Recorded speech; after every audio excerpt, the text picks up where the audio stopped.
Tuwing eleksyon, may isang bahagi ng balota na halos lahat ng Pilipino ay bumoboto. Pero kakaunti lang ang talaga nakakaintindi kung para saan nito, party list. Siguro nakita mo na ang mga pangalang ito, AXIS, Corpis, Kabataan, Ako Bicol at marami pang iba. Pero naitanong mo na ba ano ba talaga ang purpose ng party list system? Bakit may sarili silang pwesto sa Congress? Bakit hindi lang sila sumasali bilang ordinaryong political party? Parang mas dumadami ang party list groups kaysa dati. Ang mas nakakagulat, may mga party list na nagsasabing kinakatawan nila ang ordinaryong Pilipino.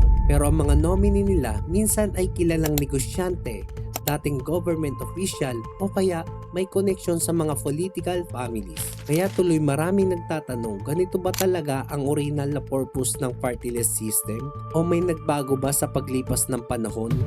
Sa video na ito, aalamin natin kung paano nagsimula ang party list system, paano ito gumagana at bakit hanggang ngayon isa pa rin ito sa pinagdidebatehang bahagi ng Philippine politics. Bakit naimbento ang party list? Balikan natin ang 1987. Katatapos lang ng People Power Revolution, isang bagong konstitusyon ang isinulat at isa sa mga layunin nito ay bigyan ng mas malalaking boses ang mga sektor na bihirang marinig sa Congress. Dahil noong mga panahong iyon, karamihan ng mga mambabatas ay galing sa traditional political families, mayayaman negosyante o mga taong may malalakas na koneksyon. Pero paano naman ang mga magsasaka, ang mga mangingisda, ang labor groups, indigenous people, person with disabilities, kababaihan, kabataan, sino ang magsasalita para sa kanila?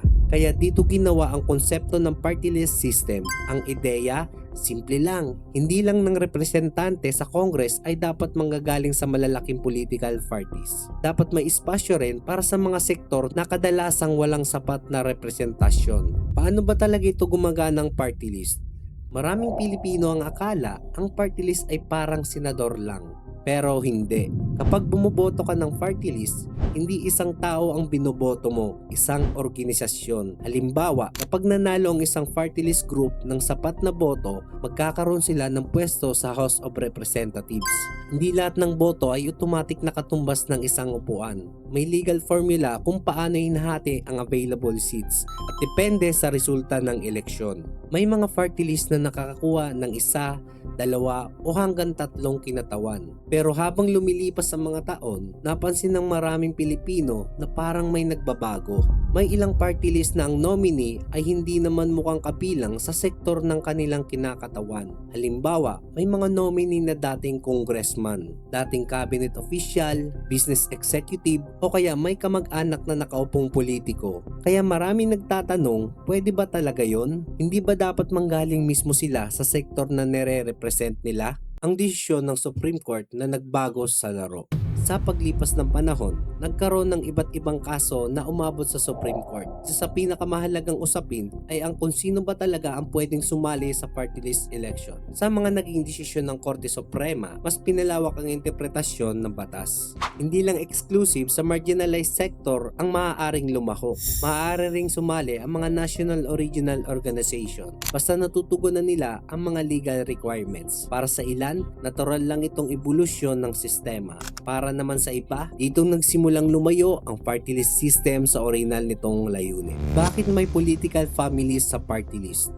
Isa ito sa pinakamadalas itanong kung para sa ordinaryong sektor ang party list. Bakit may mga apelyidong matagal nang kilala sa politika? Ang sagot, walang batas na otomatiko nagbabawal sa isang nominee dahil lang miyembro siya ng political family. Ang mahalaga ay kung tutugunan niya ang requirements ng batas at ng Commission on Election. Gayunpaman, ito rin ang dahilan kung bakit maraming civil society groups ang nananawagan ng reforma. Para sa kanila, dapat mas malino ang rules kung sino ang tunay na dapat kumakatawan sa isang sektor. Sa kabilang banda, may mga nagsasabing ang karanasan sa gobyerno o batas ay maaari ring makatulong sa pagiging epektibong kinatawan, kaya nananatiling buhay ang debate. Effective ba talaga ang party list system? Hanggang ngayon, hati pa rin ang opinyon ng publiko. Para sa mga supporters, maraming batas ang naipasa dahil sa party list representatives. Mga panukalang may kinalaman sa labor, education, social welfare, person with disabilities at iba pang sektor. sektor. Pero para sa mga critics, may mga pagkakataong ginagamit ang sistema bilang shortcut para makapasok sa Congress. Kaya ang tanong, ang problema ba ay ang mismong party list system o ang paraan ng pagpapatupad nito? Mahigit 3 dekada na ang party list system sa Pilipinas.